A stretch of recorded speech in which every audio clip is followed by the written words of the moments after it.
হচ্ছে আমি ওর নামে মামলা করবো, করে আমি ওকে ডিএনএ টেস্ট করবো যে ও কতগুলো ছেলের সাথে সম্পর্ক ছিল। কারণ আমার কাছে সন্দেহ হচ্ছে, যেহেতু আমি বিয়ে করার পরে আমি বিয়ে করছি 29 নভেম্বর, তারপর হচ্ছে যে সানির সাথে প্রেমের বাচ্চা নিয়ে কথা বলে হচ্ছে যে 4 ডিসেম্বর। তার মানে কি আমার তখন বিবাহিত স্ত্রী, তার মানে এই মেয়েটা হচ্ছে যে দেহ ব্যবসা করে। না হলে ও আমার বউ থাকাকালীন হচ্ছে যে সানির সাথে গিয়ে নটবাড়ি করে বলে। তারপর শ্যাম নামে একটা বন্ধু আছে, তার সাথে বলে চলো মামা যাই। আমি ওর জন্য পাগল, ওর জন্য আমি অপেক্ষা করি বাসায়। ও বলে আজকে কালকে পরশু তরশু 31st নাইটে পরিমণের সাথে যায় বাসায় মদ খায়। মানে এগুলো কি? আমি নিজে তো সাক্ষী যে বাসায় গিয়ে মদ খায় দেখে উল্টে পড়ে আছে। আমাকে বলে যে আমার মাফ করে দিয়ে, আমি বুঝিনি, আমি তোর উপরে রাগ করে পরিমণির মশা গিয়ে মদ খাইছি। কোন বাসায় খাইছে তা জানি না, কিন্তু পরিমণির সাথে তোর চ্যাটিং তো আমি দেখছি। পরিমণি বলে চিনি না, জানি না, এই সেই। কিন্তু আমি তো পরিমণির সাথে তো তার কনভারসেশন দেখছি যে কী কাহিনি। আমার কাছে লাস্টে যেটা মনে হলো, সে একদম শেষ মুহূর্ত আমাকে ফোনে গালাগালি করতেছে, মানে সেই লেভেলে গালাগালি যে ও আমার চেনেই না। তখন আমার কাছে মনে হলো যে গাড়িতে পিট পিট শব্দ হচ্ছে, আমার মনে হলো যে এটা পরিমণির গাড়ি। আর আমাকে বলছে পরিমণি তো তোকে আসলে দেখতে পারে না।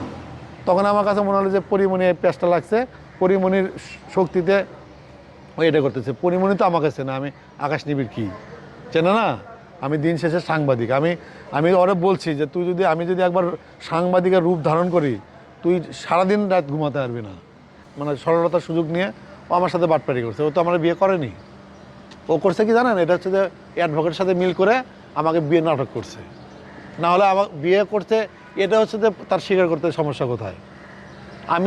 আমি জলযন্ত্র প্রমাণ। আমি মানুষের অনেক কিছু অনুসন্ধান করে বের করি। তুই তো আমার বাসায় ছিল 2 মাস, তুই বলি দুবাই, তুই বলি চিটাগাং, তুই বলিস হচ্ছে যে ইয়েতে ডিওএসএস, এগুলো তো ভুয়া। তুই যে কান্নাকাটি একটা ভিডিও করেছিস, ওটাও আমার বাসার। আমার বাসা ভিডিও আপনারা দেখছেন না? আমি কোথায় থাকতো, কোথায় ইয়ে করতো। আমাদের 3 রুম, 1 রুম ভাড়া দিছি, 2 রুমে আমার ভাই বোন থাকি। তাহলে বর্ষা যদি আমার রুমে থাকলে আমি কোথায় থাকলাম? এগুলো বাটপারি বাদ দেন, ঠিক আছে? আর কথায় কথায় ইয়ে বলতেছে যে মিথ্যা বলছে, আমি তার থেকে টাকা নিছি, টাকা 8 লাখ টাকা নিছি মামলার জন্য। 1000 টাকা দিত প্রতিদিন, যে ও যাইতো না।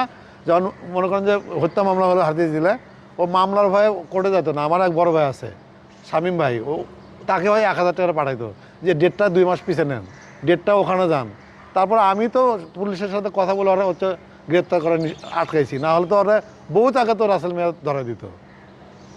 তারপর বিভিন্ন জায়গায় ফোন টোন দিয়ে ও লাইভ করতে আমি তাকে সাহায্য করছি। সে এখন আমারই পোল্ট্রি মারে আমার নামে মিথ্যা বলছে। আমি ওর টাকাতে চলি। ঢাকা শহরে 2003 সালে আসছি। আমার যত বয়স অর্থ তো কী বলবো, আমার যত বয়স ঢাকায় আসছি অর্থ তো বয়সও না। ও আমাকে বলে সিনিয়র। ওর সিনিয়র কি? সিনিয়র বোঝে? ওর বয়স কত? মিডিয়ার কেরিয়ার। আরে বাবা, মিডিয়ার কেরিয়ার দিয়ে আমি কী করবো? আমি তো বলছি যে 2 দিন আগে যখন হচ্ছে মানে এখানে আসলো, আমারে এক সময় হচ্ছে বলতো যে আমি হচ্ছে যে সংবাদ সম্মেলন করবো, সবাই আসো। আমার সে মুন্না খানরা বলতেছে, এখানরা বলতেছে, ওখানরা বলতেছে, আমার কিছুই বলে না। আমি রাগ করে চলে আসছি। ঠিক আছে, রাগ করে আসার পরে সে দেখলাম যে অভিমান হতে বা করছে। আমি বাসায় গেলাম, একটা স্প্রে, একটা ভিডিও দেখছেন কিন্তু অলরেডি, ভালো মানুষই দেখছে। স্প্রে নিয়ে গেলাম, আমি তাকে নিজ থেকে সরি বলছি যে সরি বল, তুই আমার সাথে বেয়াদবি করছিস, সরি টরি বলে চলে আসলাম। পরের দিনে দেখি যে আবার যাতাই। এই জন্য আমি মাইন্ড করছি যে জিনিসটা ও স্বীকার করছে না। আচ্ছা ভাইয়া, একটা বিষয় আপনার কাছে জানতে চাচ্ছি। রাসেল মিয়া বলছে তার যে ইয়াসিটির পুরা দাগ, এইটা দেখে তার মায়ায় পড়ে তার বিয়ে করছে। আপনি তো জানতেন যে তার আগেও এইগুলো বিয়ে আছে, আপনি কি দেখে তারে বিয়ে করছিলেন? শোনেন, আমি একটা কথা বলি। রাসেল মিয়ার সাথে আমার আগে একটা দ্বন্দ্ব ছিল। যখন দেখলাম যে ওর উপর একটা আসলেই একটা মানসিকভাবে টর্চার হচ্ছে, সেটা হচ্ছে যে রাসেল মিয়ার আমি খুব বেশি মাইন্ড করছিলাম যে কোরআন শরীফ চেয়ে মিথ্যা কথা বলা। যদি কোরআন শরীফ চেয়ে আপনি সত্য বলেন, ওখানে কোনো ইয়ে ছিল না। তখন হচ্ছে যে তাকে মানসিকভাবে অনেক ইয়ে করছিল। তো যখন একজন মানুষকে মারধর করে, মারছে কিনা জানি না, যেহেতু এখনও আমার বিষয়গুলো দেখতেছি, আমার কাছে মনে হয় যে সেগুলো মিথ্যা ছিল। রাসেল মিয়াও এই আমার মতো ইয়েতে পড়ছিল না। নাহলে ও হুট করে পোল্ট্রি নেওয়ার কারণ কি? ভাই, আমি তো হাসপাতালে কোলে করে তুলে তাকে বাঁচাইছি। আমি না গেলে তো মরে যেত। তার হচ্ছে যে মাথা কী বলে রক্তক্ষরণ হয়ে, সে হচ্ছে যেটা আমাকে জানাইছে, ডাক্তার নিজে বলছে, একটা ওষুধ দিছে, তার মাথায় হচ্ছে রক্তক্ষরণ হয়ে রক্ত জমাট বেঁধে গেছিলো।